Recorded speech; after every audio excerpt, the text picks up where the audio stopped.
and thank you all for joining us today. We are trying a little bit different format today that will give you more focus on the information being presented by our panelists. Our team is managing questions in the Q&A panel, so you can click on the Q&A button at the bottom of your screen to type those in as you have them. The chat will only be used to share links with you, so we will not be responding to questions there. A copy of today's slides are available on our website, and we will add a link to those in the chat for you so that you can go out there and download them as you have time to. And Zoom does provide closed captioning, so you can click on the live transcript or CC button at the bottom of your screen, and you can turn that on or off. With that, I think I will turn it over to Colin to start the presentation. Great, thank you, Jen. Welcome everybody on this, I guess, overcast Thursday morning and what has been a very rainy June, frankly. But welcome and happy Pride. Thank you for joining us on our new setup here. We're gonna go through our agenda here momentarily, but wanted to thank everyone kind of providing their feedback to get to this setup. And I'll have Max at the end go over sort of what you can expect for next steps. With that, we do have a very busy agenda. So I'd ask, again, if you have questions, please utilize the Q&A. We'll make sure we get to that either within the chat itself, within that Q&A. We also have strategic question holds in our slides throughout the deck that will allow people to ask questions at that point in time too. So first and foremost, gonna go over the new webinar structure. I'll hand it over to Max, our webinar guru. We'll go over our OCL office goals. Post-legislative session, we have some new things we want to share with you. We'll go over our LGBTQIA Pride and Disability Pride Month slides with Aaron Green. We'll go over some case management redesign updates. We'll check in on CFC and some really exciting news there. We'll go over some presentations from Max, or a presentation from Max on our emergency preparedness application launch through our ARPA funding, and then go through our PHE unwind, or the public health emergency unwind. Then shift to some updates on ACC 3.0 and how to get involved with that. A lot of stakeholder engagement happening now. And then probably to many of yours favorite conversation, provider rates. We'll do some updates around that. Go on to provider revalidation, having Scott Lindblom from our operational office join us, and then go through end of legislative session recap, the new CMS access rule, and then how to stay engaged with this new setup, make sure people have the resources to connect to all the different things that we have going on at the department. So if we could go to the next slide, please. Thank you much, Jen. So what we're going to be doing, and again, if you recall, the webinars really grew out of those first days of the COVID-19 pandemic. That March and April, we were actually holding 3 webinars a week every Friday. Friday, as Amanda used to refer to it as. But that was born out of, again, the necessity to ensure we were updating you all, we were getting information from you, taking that back, informing sort of our policies, the updates, the operational memos. And so as we've evolved through the last couple years, continuing with a cadence and changing that every 6 months to a year or so, what we've seen is steadily declining attendance. And so what we're planning on doing is going with a longer duration, having that just be once on a Thursday, typically for being an hour and a half long. It will give bigger picture updates, recent developments, go over new initiatives, give people the ability to kind of check in high level on projects, and then do a deeper dive on those groups that will be happening outside of sort of this larger conversation, this larger update. And so we believe this will align with our other departmental updates, our webinar structures, giving us time to check in around JDC season, post legislative session season. So thinking this is going to be a good change for all. Certainly keeping people updated, though, things may change if we hear feedback, or if certainly something else occurs that would require us to give more frequent updates. So we appreciate you all kind of going on this journey with us. It has been certainly an interesting 3+ years at this point. And I think we're very happy, though, with the result and being able to still really closely communicate with you all follow what's going on in the community and giving that opportunity to hear from you, but also for you to hear from us. So with that, I wanted to go over our current primary office goals. This nice little graphic sums it up quite nicely. We're obviously focused still on ARPA project implementation. We'll be focusing on that really as a key milestone instead of key milestones over the next year and a half, really until the end of next calendar year 2024. We're looking at how to ensure our successful launch and how we're going to monitor all of our DOJ projects related to the Department of Justice findings. Looking at critical staffing shortages, so all the work we're doing around the direct care workforce, focusing on that. I know that Candace and Heather Johnson have done a lot of great work there. A lot of you were involved in that directly. So really one of our key focus areas. We can't ensure that those services are provided without the people to provide the actual service. And then, of course, implement case management redesign, which Amanda will talk about more here shortly. And then new to this, but I think certainly a continuation of a lot of work that we've done over the last 5 to 6 years, is transforming the nursing facility to ensure industry stability, following up on successful passage of House Bill 23-1228, which was really, again, focused on innovation and sustainability within the industry. So a lot of really cool things happening with the office. But before we jump into some of those broader updates, I wanted to pass it over to Erin Green to go over a couple really critical things that are upcoming and to share some information with you all around some events. Thank you, Colin. I'm so glad to be here. Good morning and happy Championship Parade Day. I'm so excited for our Nuggets. Can everyone see me? Okay, perfect.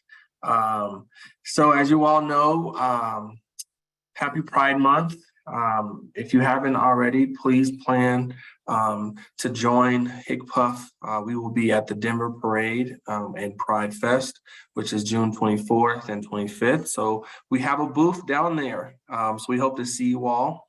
But also know that there are activities across the state as well. So in Brighton, in Colorado Springs, in Boulder, Denver, of course, which is the largest activity of the month, and then Longmont. So we want to make sure that we celebrate and then commemorate all the great things that folks from the LGBTQIA2S+ have done for not just the state, but the nation and the world. And really wanted to shout out our LGBTQ affinity group at the department, which has really done an amazing job of coming together, sharing their experiences, but helping to educate and spread awareness to our staff around health inequities that impact LGBTQ folks, but then also how do we celebrate the various lived experiences of all of our members and staff.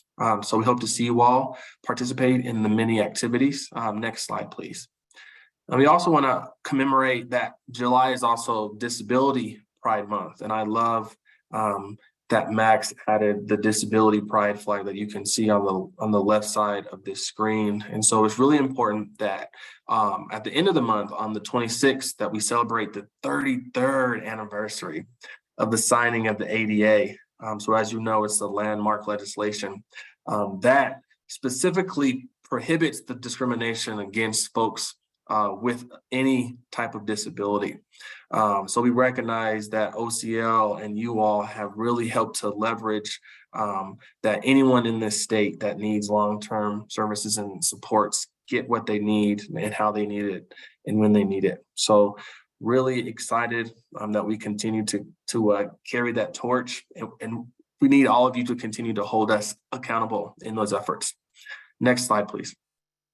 So just a couple of updates since I last spoke with you all with our health equity plan. So as you know, we created our first of its kind health equity plan that was implemented June 30th of 2022. So we are in the next phase of our regional accountable entities will be submitting their health equity plans to the department by the end of this year. So we're really excited to see what our rays are up to and how we can look to ensure that all of our territories, all of our regions, all of our zip codes are getting the same exact type of interventions, but also making sure that we're targeting different groups and populations.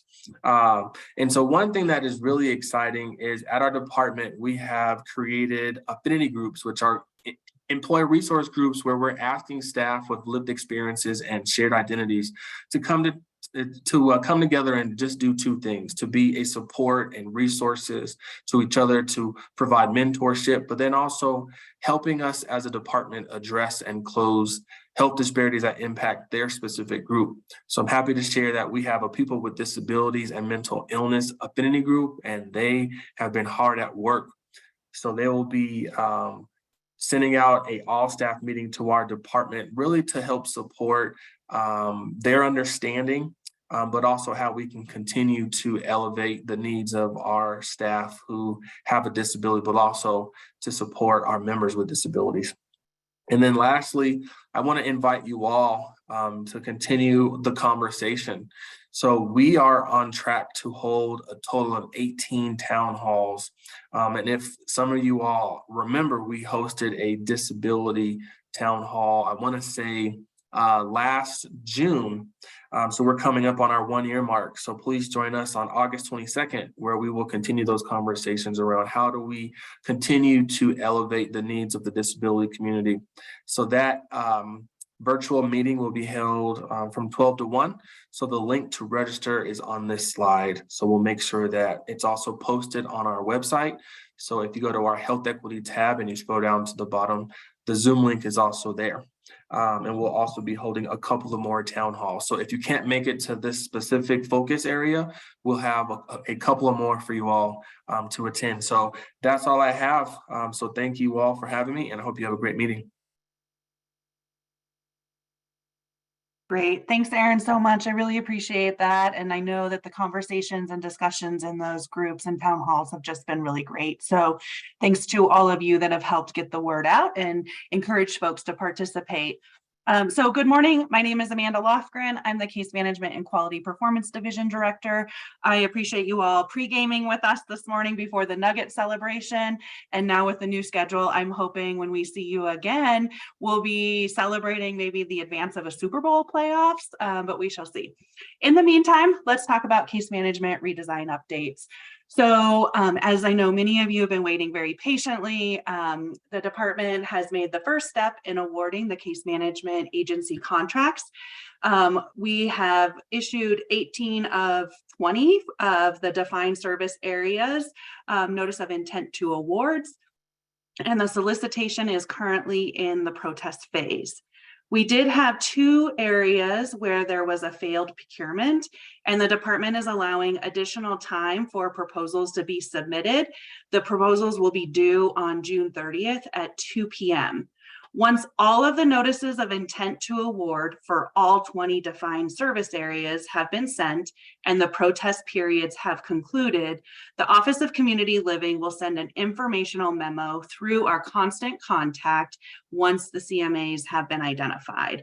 So as a reminder, I know that there's just a lot of anxiety around this and questions, but any questions about the solicitation, please send those to our procurement team.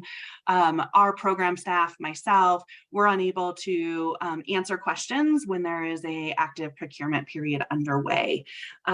So once those informational memo has gone out and we've done all of the announcements, the department will work closely with the case management agencies. We have a communication plan. Communications will come out from the department to the members, but also from the case management agencies to members once we start transitions. The department will be doing transitions in 3 cohorts. Because there are so many changes that are happening, we just think that it's really important that we break it into 3 cohorts so that we can manage the change and minimize impact to members. So the first cohort will start transitioning August 1st with a contract complete start date of November 1 of 2023. The second cohort will start in November with a contract start date of March 1st, 2024. And then the third cohort will start March 1st and complete, they'll start their new contract on July 1st. So the department will be working to identify who will be in each of those cohorts once we have notice of intent to awards for all 20 defined service areas. The department has worked with stakeholders around rate development over the last year and a half. The rates for ongoing case management encompasses all of the many activities that case managers are required to complete on behalf and with the members that they're working with within any given month. This will be a rate for targeted case management on a per member per month basis, as well as other contract activities and deliverables. We are excited to announce that the department was approved for a higher rate, a rate increase this last JBC session, and are really looking forward to the ability to implement case management redesign with a rate that will really support sustainable case management agencies. Last update on case management redesign is, wow, I am very excited to share with you all that we have received all of the approvals from CMS for our federal authorities to really implement case management redesign. This is a rather complex and unique structure that we have set up to really make it a Colorado unique specific solution. So we have state plan amendments, we have waiver amendments, and we also have a 1915 B4 that really gives us the ability to implement case management redesign. So thank you for everyone's collaboration and partnership over the last year and a half. We are just really excited to have that implemented. So if we go to the next slide, the department has been working really closely on our rules and has kicked off last October a pretty comprehensive rule revamp. And so we are coming to the end of that. The groups have been meeting every other week for a number of months and are working through all of the HCBS rules that are impacted by redesign. There's, some technical changes, there's large changes, and then many of the rules are actually staying the same. It's just a restructuring. So the layout is more aligned with case management and waivers and member rights and responsibilities. So here is the outline of the timeline for the remaining process. So our last official meeting will be June 26th. On July 15th, we'll open it public rule log up and have that finalized on our website. We have over 175 questions and, really appreciate all of the engagement and dialogue that has gone on over the last several months. I know many of you have participated in majority of those conversations and brought really great feedback to us. On August 1st, we will begin the clearance process for the rules so that September through October, the department will be working with the Medical Service Board to complete the rule readings. This will take a number of months just because of the amount of rules that need to be reviewed. October is when we will commence the public comment period, and then our goal is for January 2024 for the rules to be approved and implemented. On the next slide, very excited to share that we are 19 days away from officially going live with the new care and case management system. This has been something that we've been working on for a number of years and are finally at a place where we will realize the hard work and the significant effort and collaboration that's gone underway. So the CMA, the care and case management vendor will deliver it to the department on July 1st, and we'll do our testing and validation, and case managers will begin using it when they return from the 4th of July holiday on July 5th. We are currently completing data migration activities in preparation for go live. The case managers are testing and being trained in the environments. Case managers will be using manual processes to continue critical businesses while we do the transfer from our existing systems to the new systems.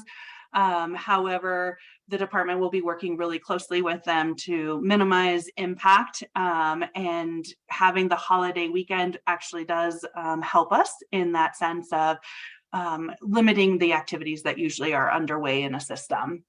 So the level of care rules have officially been adopted with an effective date for August 1st of 2023. I just really want to give a thank you to all of our stakeholders. We've had a very active working group for the last 18 months. And I know even before that, there was significant stakeholder engagement that went into the development of these tools. And just really appreciate we've had a lot of hands-on and demonstrations of level of care with that work group to really get to a place where we look forward to the implementation of both the level of care and the needs assessment and person-centered support plan in November. We do anticipate the rule process will be kicking off shortly for the needs assessment and person-centered support plan. And so there will be more stakeholder engagement in the coming weeks and months on that as well. If we go to the next slide, we do have a visual of how all of the different moving parts of the care and case management system and the priorities. So here on the front, you'll see that phase one, which was developing the infrastructure and the care and case management system that has all of our current legacy systems and the features and functionalities that case management agencies need to do their day-to-day work. Once we have that in place, that really gives us the ability to implement the new needs assessment, level of care, and person-centered support plan. And we are calling it the Colorado Single Assessment, which is encompassing of the level of care and needs assessment. Our goal is for that to go live in November, which is really important because that is then a requirement and a dependency for streamlined eligibility, which will kick off in February of 2024. And then we'll have our person-centered budget algorithms that will start in January of 2025 for those on our developmental disability waivers, because we'll be decommissioning our SIS at that time. And then July 1st of 2025, because the PCBA and CFC will go live together, that we are working towards that timeline. So very excited. There's a lot of work ahead of us, a lot of stakeholder engagement to come. And I know that there's been a lot of stakeholder engagement to get to this point. So I really appreciate everybody. Thank you.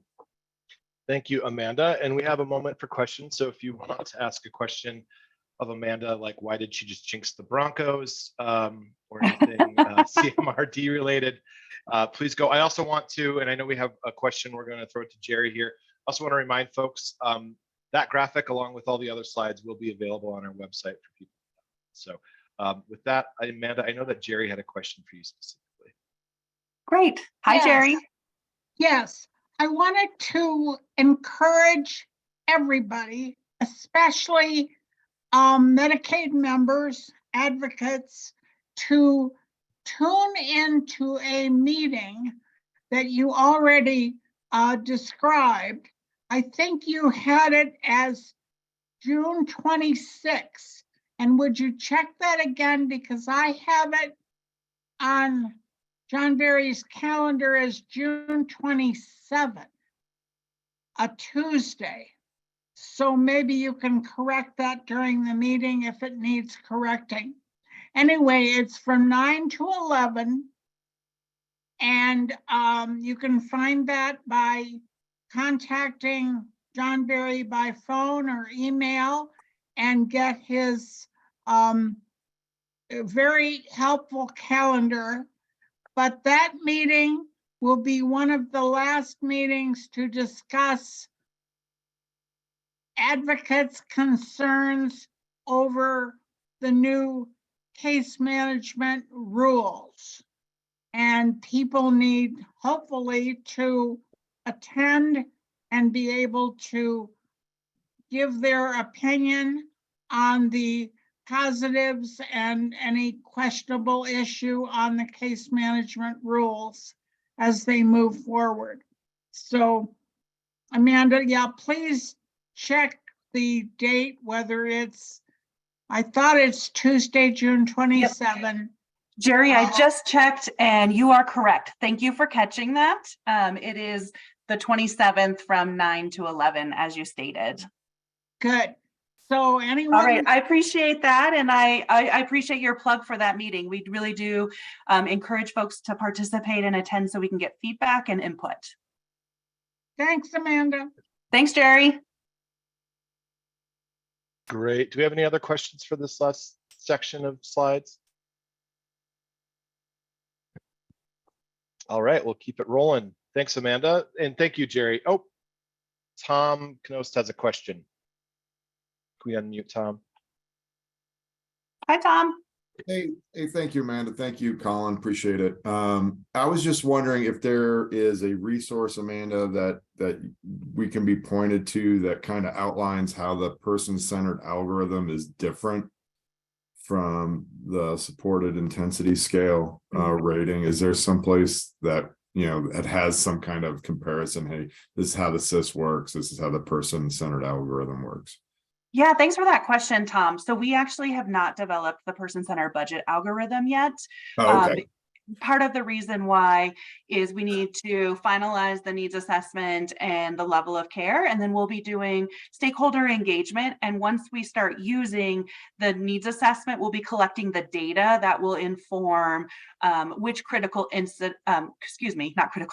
which critical variables will be used for that that algorithm. So there will be a lot of stakeholder engagement. We'll make sure to communicate that out once that starts.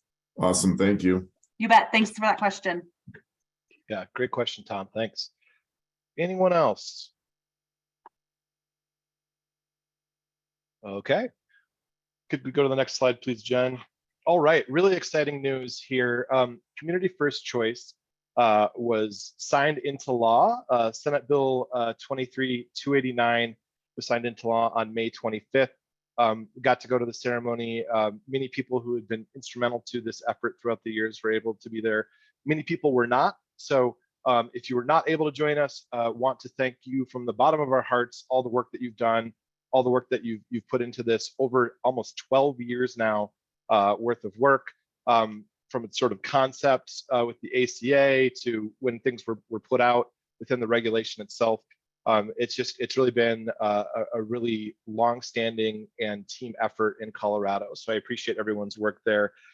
Take a moment to celebrate. But no rest for the weary. With that said, we now actually have a lot of work in front of us for that July 1st, 2025 date. And so what we're going to be doing is having a series and continuing those stakeholder meetings, but having a series of conversations specifically on the implementation of our wellness education benefit, which is it's an individualized, personalized mailer designed to target a member's health, looking at how they can engage with their community, different articles on various things that may interest them, either health or community-based, but providing that member with those materials. It also allows us to remain or to have that remain a waiver service rather, so people are able to stay on that benefit if that is required. So certain people who may be on buy-in, things of that nature, wanting to make sure that they remain and retain their eligibility.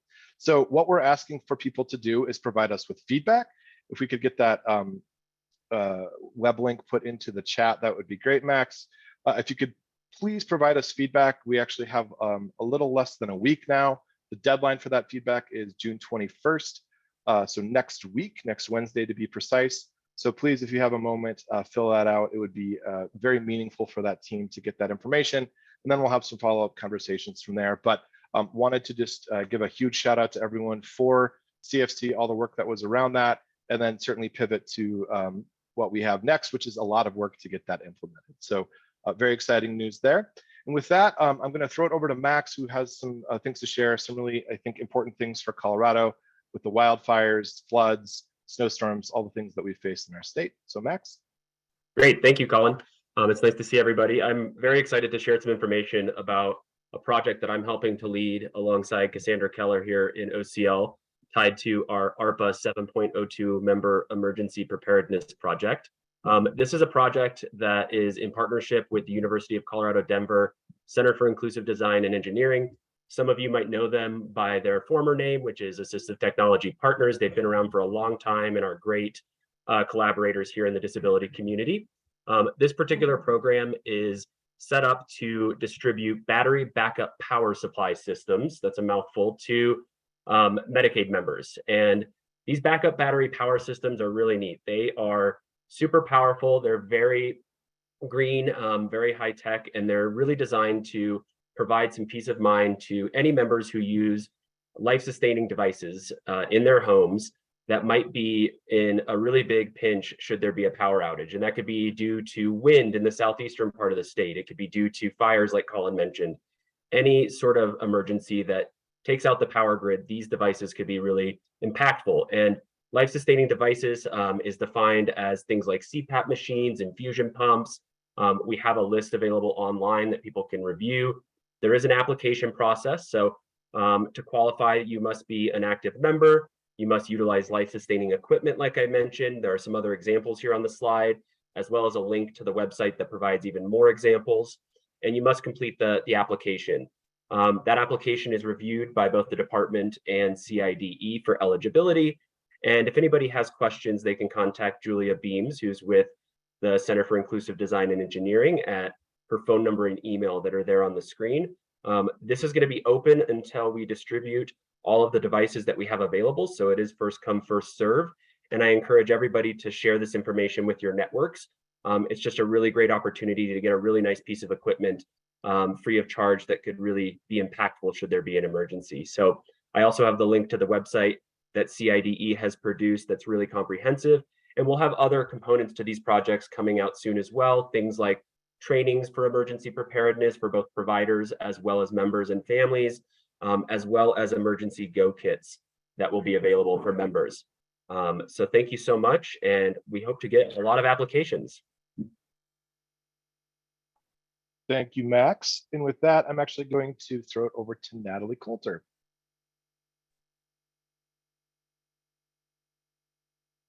Thanks, Colin. Hi, everyone. I think this group probably knows that the public health emergency just ended. After a few years of waiting with bated breath, we have a final end date, and that was May 11th. There are a lot of things, as folks know, that are associated with the public health emergency ending. The one that we talk a lot about is continuous coverage ending and the unwinding of that process. So that started to happen in March. Our first notices went out to folks with a May renewal date. And then as of just a couple weeks ago, we had folks who are no longer eligible begin to lose coverage. So this process is going to happen over the next 14 months. And we sent out a special edition newsletter. This information is also on our website at the link here about all of the flexibilities that were entailed by the public health emergency. So not only was it locking people into coverage, there were a lot of other things, and this group probably knows there's some long-term care specific items too. So that webpage really crosswalks what flexibilities were used, when they're ending, if they're not ending, and then kind of how we're continuing different programs or types of coverage into the future. So from my perspective in the communications world, we are really working hard to make sure that our members know that this is happening and that everyone has to go through the renewal process. So we've developed a lot of tools, as you all know. They're also on this webpage here. Most recently, we developed kind of some smaller flyers, and we are using those in more portable places. So think shelters, think pharmacies, places where a large format doesn't work. So we're going to be sharing those with all of our partners soon. But if you have a specific need to, we'd love to hear from our stakeholders what tools they need. And I have a slide coming on that. And then we have our data coming too. Sorry, Max. We have our data coming soon, and we'll make sure to share that information when we have that publicly available. So next slide. Transcreation of materials. We received some grant funding from Colorado Health Foundation to transcreate a lot of our toolkit materials into these languages you see here. We collaborated with CDPHE and CDHS to find out what languages, besides English and Spanish, which all of our materials are in, are most spoken by our members. And we're working with a vendor right now and should have these materials available later this month. We're really excited. We want to make sure that these get out into the community. So again, if you have connections, if you have resources, tools, suggestions, we welcome that feedback. It's really important to us that people get the information in a way that makes sense to them. So I think this is really important. step towards that goal. Next slide. Scam prevention. So we have heard that there are scams going on in Colorado. For a while, we were just hearing about them in other states, but we have seen and heard of scams actually happening here. Most often, it's folks contacting members via phone and telling them that they have to pay a fee to renew. And this could be, it could be any amount, but it's been in the like $300 to $500 range. Members never have to pay to renew, as you guys know.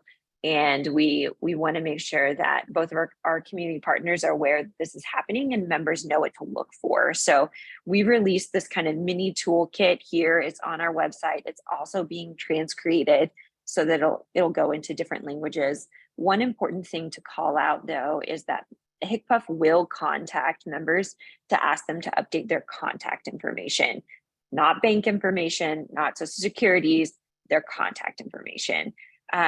Members don't have to give that over the phone. It's perfectly okay to say no, to do that on their own through Peak or through their county.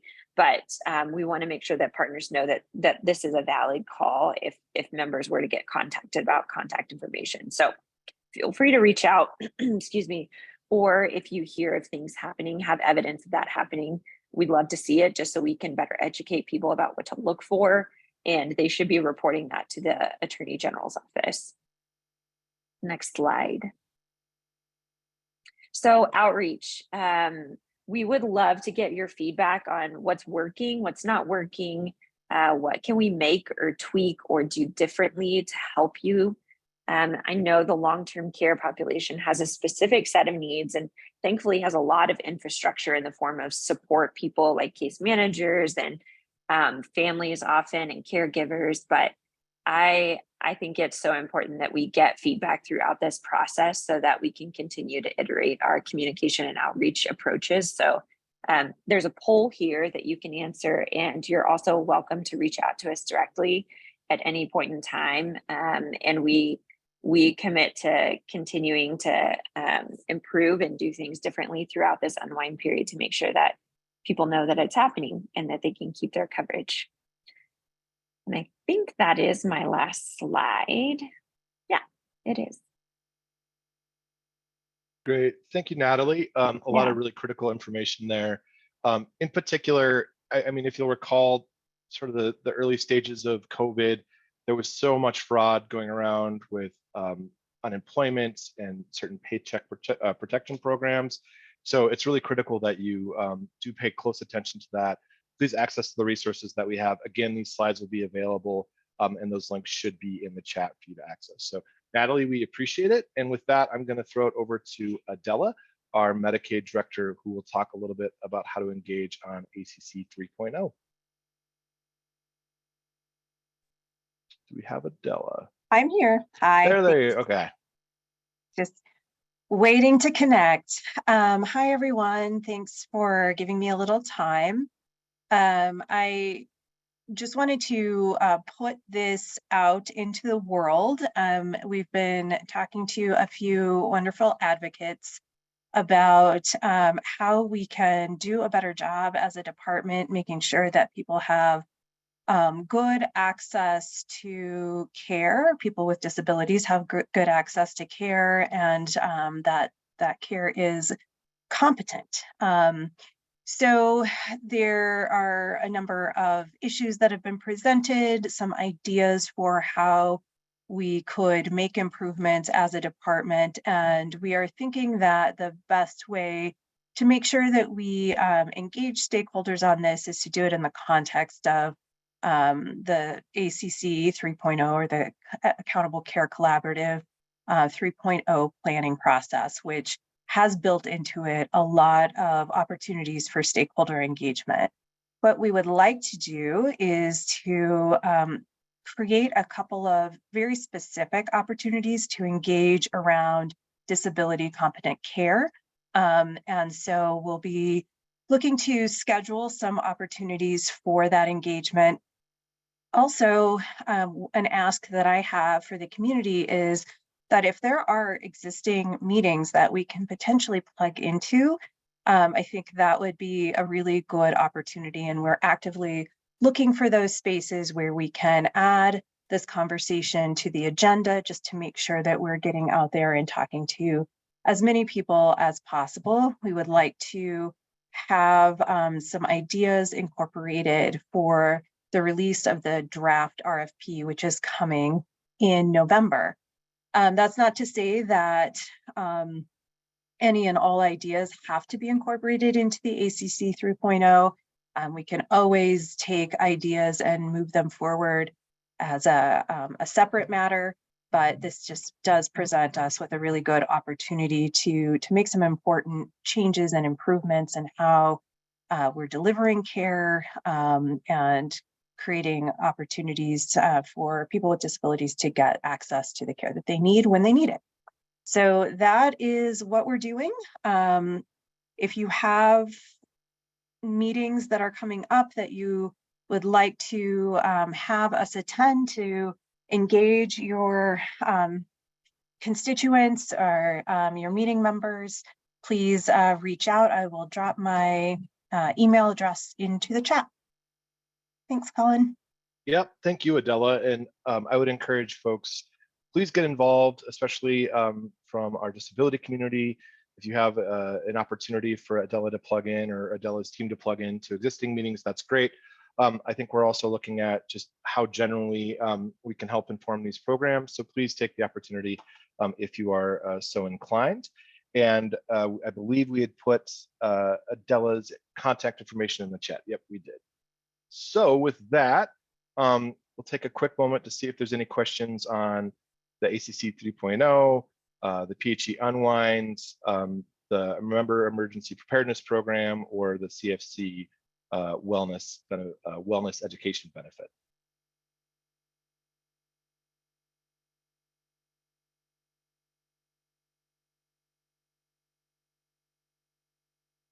Okay, we'll keep moving then. So wanted to give some updates in regards to some things that are happening in the provider world. So with that, if we go to the next slide, please. First and foremost, we are very, very close to the new fiscal year. And you know what that means on good years anyway, that means increases to our rates. I think we had a very successful year at the Capitol. I appreciate many of you, both stakeholders and providers alike, for advocating on behalf of the services that we provide. As you know, there is the direct care workforce crisis. I don't use that word lightly. And so anything that we can do to support those workers and support the providers that are rendering those services is really critical. So the big picture really is all of this is effective on July 1st.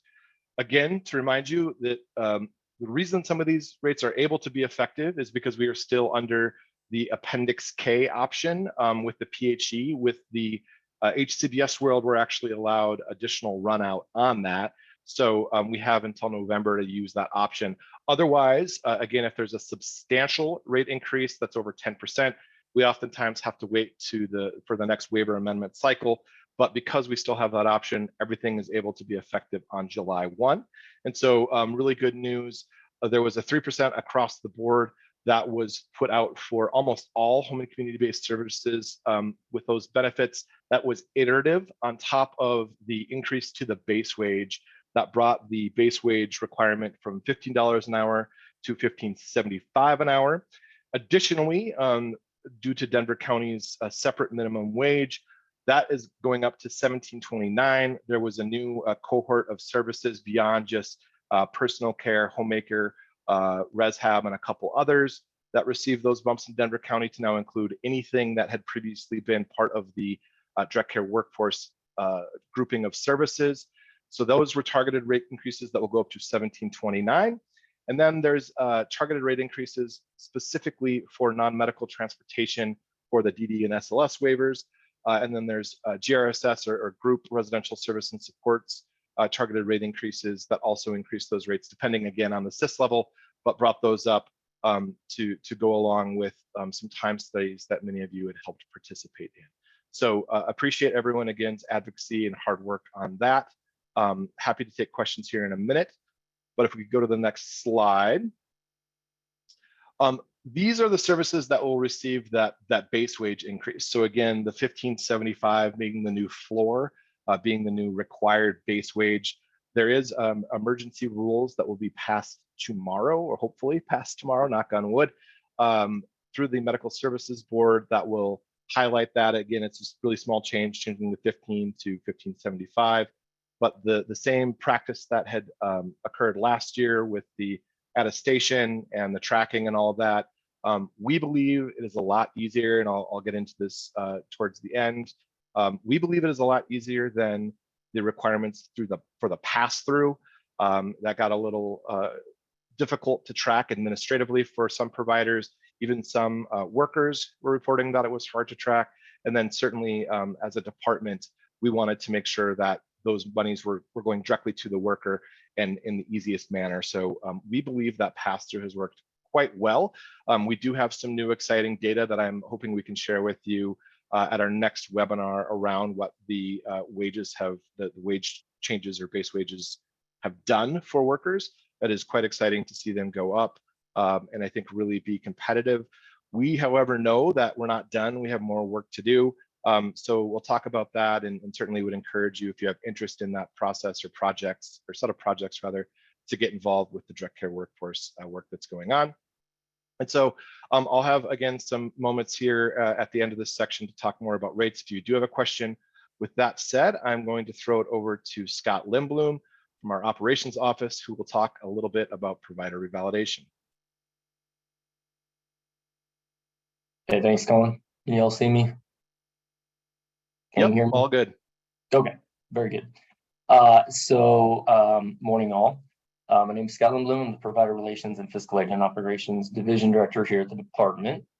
So I'm going to talk a little bit about provider revalidation. So just a little background. We received a waiver from CMS that allowed us to pause revalidation during the PHE.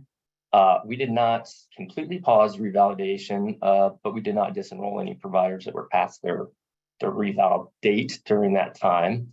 And as a result, we revalidated about 25,000 providers. However, there were still many others that did not revalidate during that time. As was mentioned previously, the PHE officially ended on May 11th, 2023. And CMS has notified us that revalidation activities must be started again. And so we have developed a revalidation timeline based on CMS guidance. And basically providers fall into three buckets. The first bucket is any provider that had a original revalidation date during the PHE. So March 1st, 2020 through May 11th, 2023, those providers get an additional 44 months from their original revalidation date. So if your revalidation date was October 1st, 2020, you have 44 months from that date to revalidate. Second bucket is any provider that has a original revalidation date the 6 months following the PHE. So May 12th through November 11th, 2023. Those providers will get an additional 6 months to revalidate. So if you had a revalidation date of 6/1/2023, you have 6 months from that date to revalidate. And then the third bucket is anybody that has an original revalidation date of November 12th, 2023 and after, you keep your same revalidation date. Couple of caveats or exclusions to that.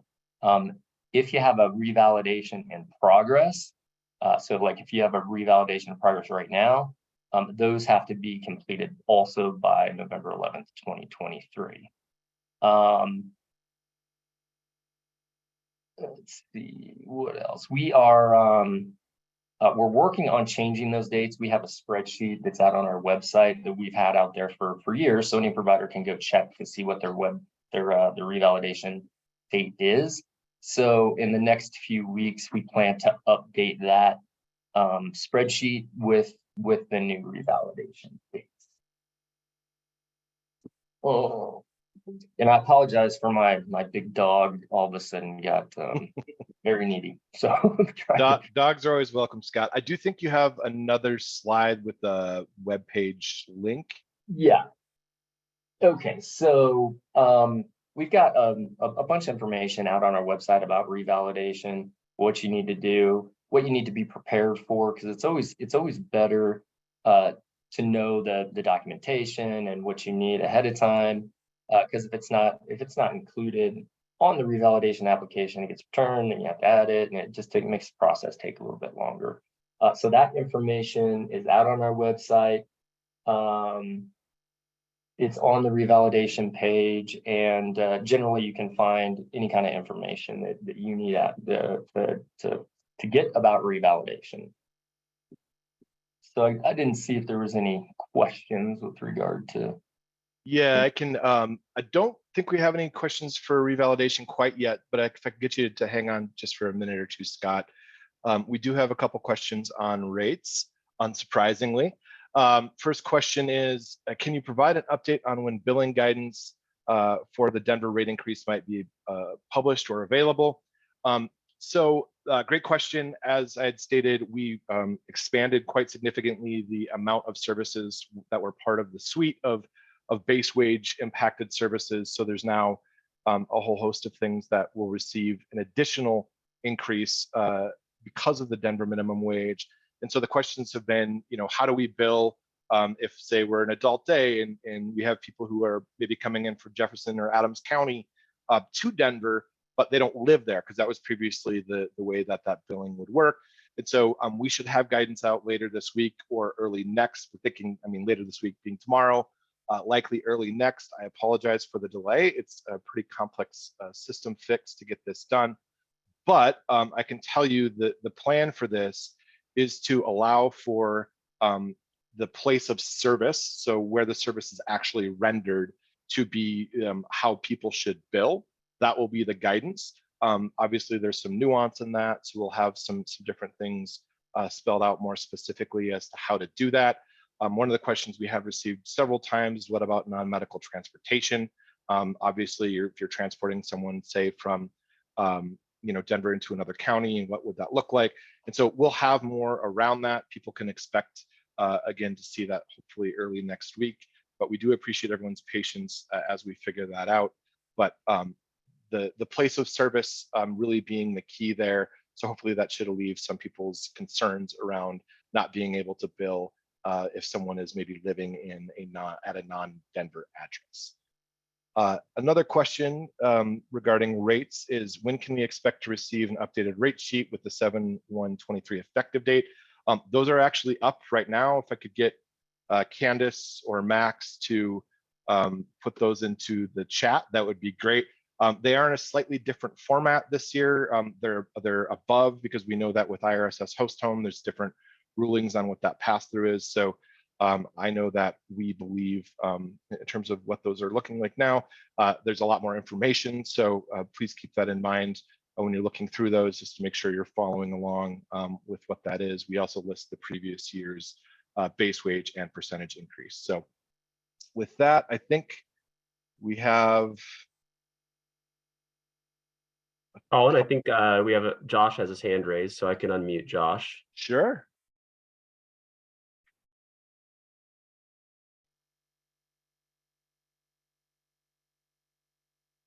Hi, that was an accident. I didn't mean to raise my hand. Sorry about that. Oh, that's great. Thank you, Josh. Okay, we'll actually, I'm going to throw it back to Scott just real quick for another revalidation thing that he wanted to mention. But again, if there are any other questions on rates and or revalidation, now is the time to ask. Yeah, sorry about that, Colin. Yeah, probably the most important thing regarding revalidation is the enforcement piece of revalidation. So if you're a provider and you don't revalidate, then you're subject to either disenrollment from the program or claims denial until you revalidate. So it's something to, and remember, start early, get your reval done, so you don't have to worry about that. Yes, thank you, Scott. We certainly do not want folks to be waiting either. We don't want disruption to services, certainly for our clients. We don't want disruption to paying our providers. So really, it's incumbent on you all the providers anyway on the call, to make sure that if you're part of a trade organization, that you're getting the word out about all of that. So appreciate your sharing that information. Any last calls for rates or revalidation? Anyone want to raise their hand accidentally again? Okay, we'll keep moving. So here is admittedly, this is a pretty text-rich section, but wanted to provide some updates on what's going on federally, and then real quickly do a summary of all the big pieces anyway of legislation that have impacted the Office of Community Living. So first and foremost, we'll start with the department bills that were part of what we ran either as a budget action or our legislative agenda this year. So with that, we had asked for additional 411 DD waiver enrollments as part of the caseload growth this year. So that was approved. We certainly thank the legislature for that. Also, R7, as I mentioned, really successful year for our overall agenda in supporting the direct care workforce and supporting members being able to receive services across the state of Colorado, really address some of the access to care issues with those provider rate adjustments. So that 3% across the board, as you'll recall, that's not usually iterative as part of other what would be considered targeted rate increases. But because that was the base wage and then 3%, we were able to get both of those things. So very happy to see that. And then the R10, we were able to expand respite services for children enrolled in CHIRP and CES to include skilled respite, which we're very excited about. We know this has been a need for some time.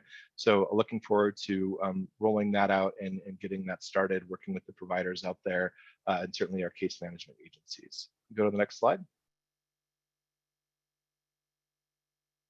R13 requested funding to support new rates. As Amanda said, glad to have those new rates, ensure that everything will be equal in moving forward as we roll out case management redesign, looking at how we're going to roll out the CCM tool, the LMS for our case managers, ensuring that people have access to that really critical training. Then the BA7, this was our budget action, which comes after that initial budget request period. So this came out a little later after the JBC hearings and briefings. And what this did was allow us to pursue many of the things that we have as part of our series of services and projects to address the Department of Justice findings, but also allowed us to pursue CFC. And so really a big piece of our strategy moving forward, ensuring that we're allowing people to integrate into the community, getting people out of institutional settings. Really, those two things together are one of the main prongs of our overall strategy for the next 10 to 15 years to ensure that Colorado is continuing to be a leader in the long-term care space. And then doing some ARPA adjustments as we had expected all along, and certainly had indicated both to our stakeholders and to the Joint Budget Committee and the legislature that had approved the original American Rescue Plan Act legislation that allowed us to access and utilize those funds. We just had some things that we had to true up, some projects that kind of shifted along or maybe had a scope change in which we reallocated some monies. And so sort of just a normal course of doing business with ARPA there. We could go to the next slide, Jen. A technical change with one of our bills here that allowed us to really clarify that Prader-Willi syndrome was part of the diagnostic set that would allow people to access the IDD waivers. There was some confusion. What had happened was an old legislative change that was done several years ago left in sort of an outdated reference to it not being allowed, and we just made sure that it was clear that that is an allowed diagnosis. We also, as I had mentioned earlier, and is really one of our big strategies this year, we had passed really a historical bill around nursing facilities, House Bill 23-1228, which was called Nursing Facility Reimbursement Rate Setting, but really it's a nursing facility innovation bill in addition to the new rate setting. It allows us to focus on different outcomes It has Medicaid specific supplemental payments, so really incentivizes better facilities in our state to take Medicaid clients if they do need nursing facilities. And so I'm really excited to get started on that work. That will be, again, a several year process, and stakeholders are certainly encouraged to participate. In particular, if you are interested, stakeholders maybe from the disability community, we're always looking for that lens within that nursing facility work. And then with what I had stated earlier, SB 23-289 or Community First Choice, huge shout out to our joint budget committee partners. We really were able to work with them very quickly towards the end. We got a little nervous, but we were able to work with them quickly to get that passed and moving forward, get that signed into law. So Colorado is committed to CFC and the clock is ticking. So we're really excited to have that work and moving forward. If we could go to the next slide. HB 23-1295, this was a big one for certain areas of our department. This makes changes to how we conduct the audit process. There, I believe, are some FAQs out there, but it allows for some additional conversation around that, additional information that's made publicly available to providers from our audits department or audits section here at the department. And then 23-1197, this is the stakeholder process for oversight of host homes. We worked with many people in the community to ensure that we had a really, I think, specific and dedicated process to how we're going to continue to increase and enhance oversight of host homes. So look for that work to be getting started. We got some contracting dollars to do some gap analysis, some other things that we acknowledge are certainly needed as part of the discussion as we move forward with that benefit. Go to the next slide. And then Senate Bill 23-261, this is the Direct Care Workforce Stabilization Board. This creates a board over at the Department of Labor and Employment, or CDLE, that will look at recommendations for direct care workers and their standards, ensuring that, they're looking at different data sets, looking at different ways that people receive those benefits, looking at how to ensure workers' rights. So we're excited to participate in that process. More to come on that. Again, that is out of CDLE, and so we're not the main driver on that, but we'll be certain, as we committed in the legislation, to provide updates from the department on what's happening there. And then House Bill 23-1030. This is the staffing agency bill. This is to prohibit people from getting penalized if they're working for an agency and would like to actually work for the provider itself. There's some certain stipulations that this bill makes that were previously not available. And so it was really punitive to agencies that wanted to hire good workers and kind of help them create that career path instead of working with the staffing agency. And certainly for those of you who have been following along with the direct care workforce crisis, the staffing agencies certainly have a great place in healthcare. And I believe that, in many cases they are needed for that specialization, but they also created some untenable situations during COVID, in particular at some of our nursing facilities or facilities that required skilled workers in the sense that they had an RN or a PA. And so this will allow for some additional flexibilities there without those organizations receiving penalties. With that, I know that is a mouthful. Wanted to move on to some federal news. Many of you have emailed about this already. And so the access rule summary, as we're calling it, or the access rule was published, oh boy, probably about a month ago now, 6 weeks maybe. And what this does is it requires that individuals have access to Medicaid services, which again, we agree with. That's what we're trying to focus on here in the state of Colorado. And so it's looking at ensuring that they have access to care, those health outcomes are good, it promotes better health equity and Medicaid beneficiaries, but in large allows better transparency and accountability, looks at standardizing data, and that creates opportunities for people to better engage their Medicaid programs. Many states across the country don't have forums where people can engage or access that information and have those conversations that I think in Colorado we have for many years strive to have. So with that, the changes in terms of what they've actually looked at. If we go to the next slide. What it looks at is new strategies for oversight and monitoring and quality. So how we report on those quality metrics, what those quality metrics are. It strengthens the person-centered planning process and how we respond to critical incidents. It establishes and formalizes a grievance process for members to file those grievances. It also requires an 80% payment for certain services be spent directly on compensation for direct care workers.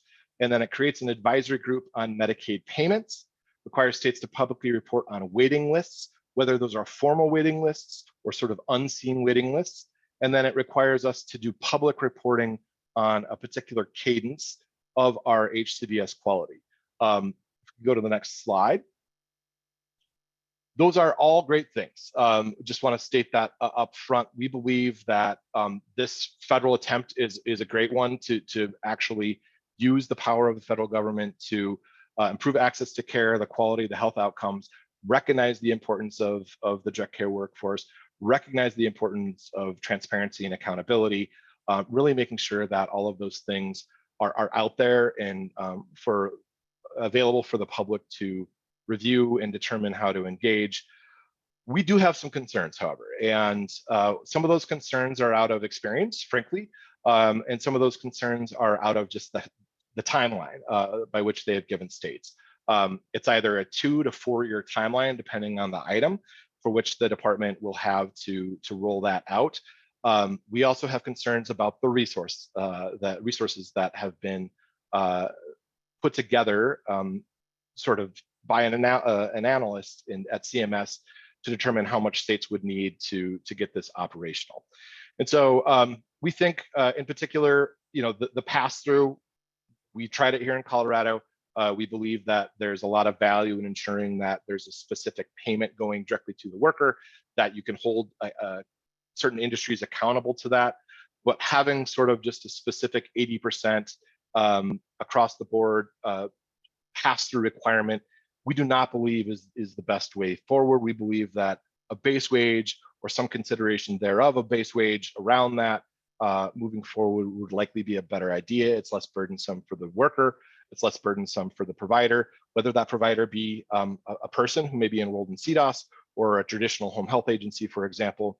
And we also believe it's more, I think, streamlined and actually ensures that the worker is getting those dollars, and there's not confusion over what a benefit, quote unquote, would look like. And so more work will be around that. The comment period here is quickly approaching. We are in the process of clearing that internally. I do hope to have something to share with folks prior to that, but would certainly encourage whether you're completely against it or completely for it, that you take a look and please respond. We've actually had a couple conversations with CMS in which they've said, we really want to hear from states on this rule. We really want to make sure that we're hearing from every industry, every group of people on what this does to sort of their operations or how this may impact them into the future. And we really think that, again, well grounded in some great ideas and we're really pushing forward as a state, there are some things that we would certainly change, and we'd love to have that conversation with CMS. So more to come there, and certainly a lot of different things moving there, but keep an eye out. We'll certainly have updates go out with John Barry's emails and have something posted at the very least after that public comment period is up. So with that is a lot. Are there any questions on the access rule? Any questions on our legislative session? Any budget items that we could speak to? I'm happy to take a few moments to answer.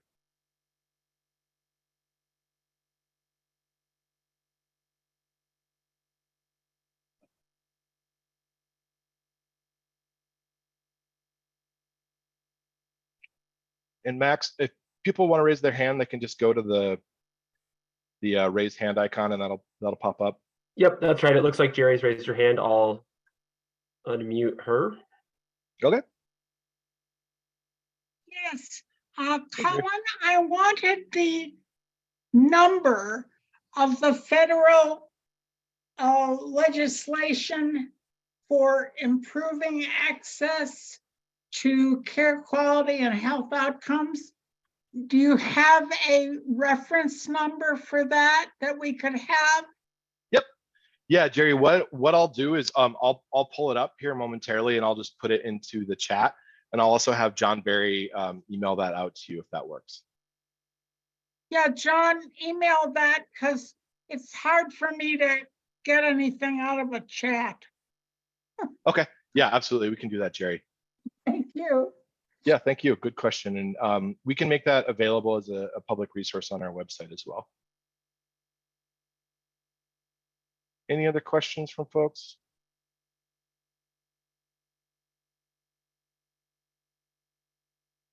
Okay. With that, I'm going to give it over to Max to talk a little bit about how to stay engaged with all the things that we have going on. Okay, great. Thank you, Colin. This is a familiar slide to many of you who have attended. We just wanted to ensure that everybody had the resources available to them, considering our new schedule with these webinars.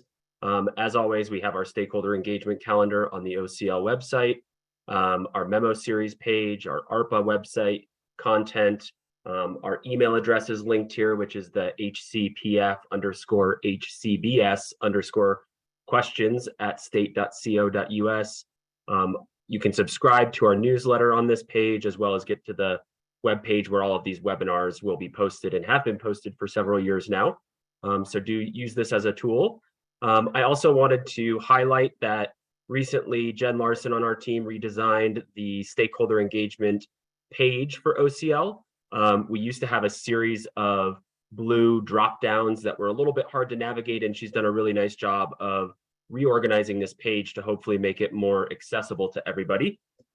We've got the committees and work groups. These really represent meetings that are ongoing at a regular cadence, whether it be quarterly, monthly, something that you can anticipate happening ongoing within the Office of Community Living right there at the top. Other ways to be involved includes other one-off stakeholder meetings or other opportunities that might be non-meeting based. We're going to begin posting as many of our stakeholder work group reports in one consolidated section there in the middle. And then finally, some really helpful links down there on the bottom right, getting to our kind of long-term services and supports homepage, other programs and projects that you might be interested in, or boards and committees. And then our acronym glossary, which is growing and being updated, as well as our YouTube channel that we've recently launched, which houses any of the recordings that we have published. And in our newsletter that John Barry sends out, we're featuring any recently published YouTube recordings each Friday if they exist. So keep an eye there as well. When you're on this page down below, you'll also see just an alphabetized listing of all of the meetings if that's a preferred format. So please do check out that stakeholder engagement page. And then, clicked on a link. Finally, we do have one more poll that we wanted to ask just to get some feedback about how you tend to stay engaged. So the poll question is, what is your preferred method of staying engaged with the work of the Office of Community Living? And we've got 5 choices, whether it's the newsletter, topic-specific stakeholder meetings, live webinars like this one, recorded content on the website because you can't make a webinar, or maybe non-recorded content on the website. That could be reports, it could be just information that's found on the pages. We just want your input on what you prefer to help us plan for the future. So thank you for responding. I'm seeing a lot of responses here, and I'll leave this poll open for a few minutes to allow people to continue to respond as we wrap up this webinar. I can actually do this one, Colin, as well. One of the things that we really value is your feedback. We do review all of these responses. We have a new link for you to fill out considering the new structure of the webinar. So if you do have a minute or so to fill out our satisfaction survey, please do that. It is something that we do take seriously and incorporate into our planning each year. So if Jen, you could maybe drop that link into the chat, that would be awesome. And then finally, our next webinars. So based on the new schedule, we will have our next OCL winter update occurring in January on the 18th at the same time. That's the 3rd January, or the 3rd Thursday of that month. And then our American Rescue Plan Act quarterly update will occur in August on the 17th from 3 to 4:30 p.m. And both of those meetings can be found on that OCL stakeholder engagement webpage that we referenced earlier. So Colin, I'll hand it back to you to wrap up if you have any closing statements. Thank you, Max. I appreciate it. Just wanted to give people one last opportunity to ask questions, anything that we had covered today or anything just generally going on with the Office of Community Living. I know we're about 15 minutes early. I've got one question. Will you include the stakeholder group for the host home bill that was signed? I didn't see it on the webpage. Absolutely, that will be included once that process gets going. Again, that bill was just signed, and so we're in the process of starting that work.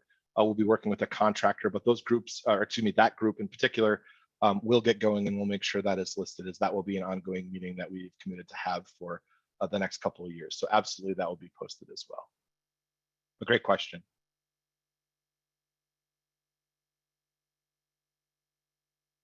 Any last questions? Can we put the link to the slideshow in the chat? Has it posted yet?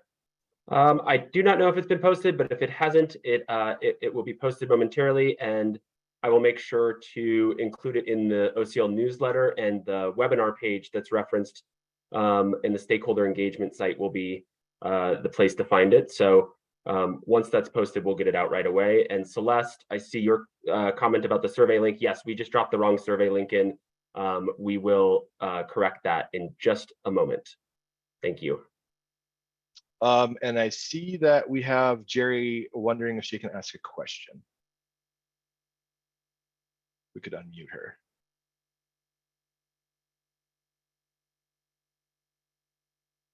Are you there, Jerry?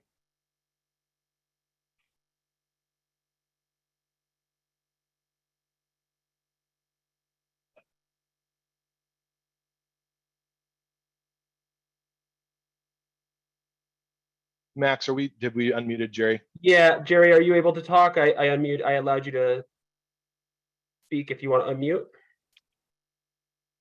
I'm unmuted and I think now. You're good.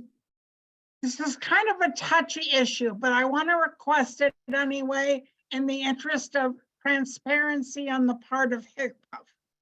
You regularly list meetings on the calendar, and that's great.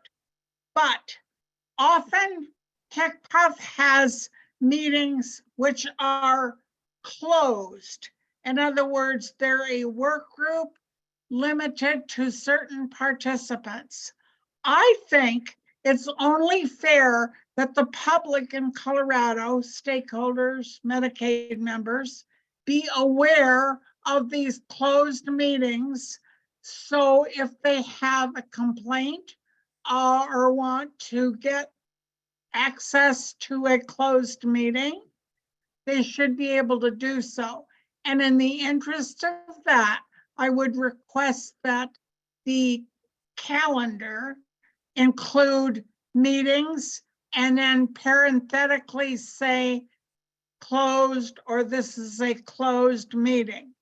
I think first place, it's hard for some of us to even find those meetings if we're part of the closed group. But more importantly, I think it's important for transparency for Medicaid members to know what kind of closed groups are going on with HICPUF.